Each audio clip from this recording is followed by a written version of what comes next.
So, meron tayo ditong Scoot stroller. 3-fold yan and big wheels.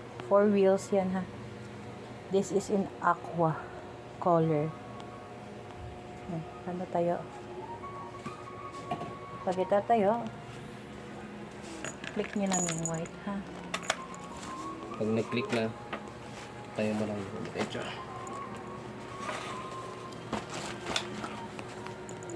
Yan. Tama mo lang. 5-point seat belt.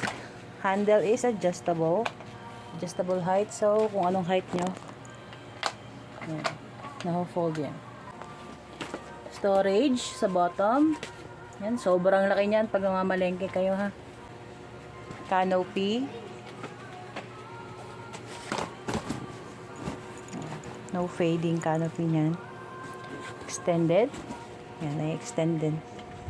Parang sun visor. This one naman is the mesh. Pagtulog si baby, mahangin. Ganito naman siya pag i-recline.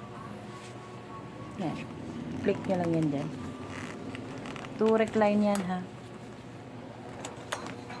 Ganyan siya. Ito yung pangalawa. Ito yung pangalawa.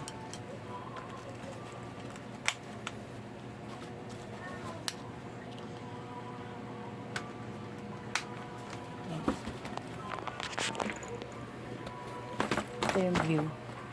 Ganito siya. Pag nakapangalawang recline. Pag full recline naman, yan. Nakahiga na.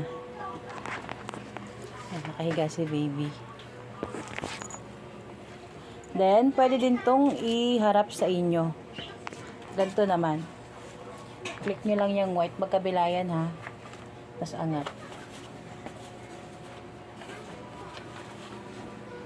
Ayan. Lulusot nyo lang uli dyan. Okay na.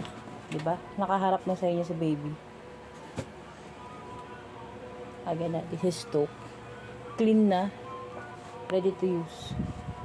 Ang wheels niyan, big. Lahat may suspension.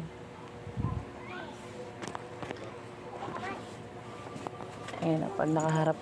Diba? Kita niyo si baby. I-remove din ito ha. Removable din yung visor niya. Ayaw. Zipper lang yan pag ayaw niya. Di ba? Accessories na. Para siyang egg. Ganda ng color, oh. Aqua blue.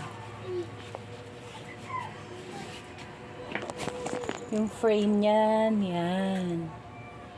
Malaki ng frame niya. Tapos 3-fold to, so kasyang-kasya sa compartment if sedan. And pwede din kayo bumiyahe. Hindi kayo mahihirapan.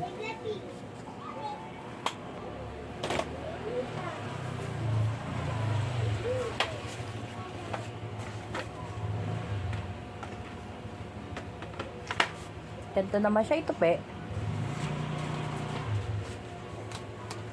Fold nyo lang yung handle.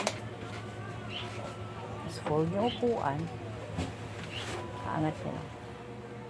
Yan. Slide. Tapos click. Fold nyo na lang doon. O, diba? Self-standing din yan. So, okay lang kahit mag-commute kayo. Wheels check.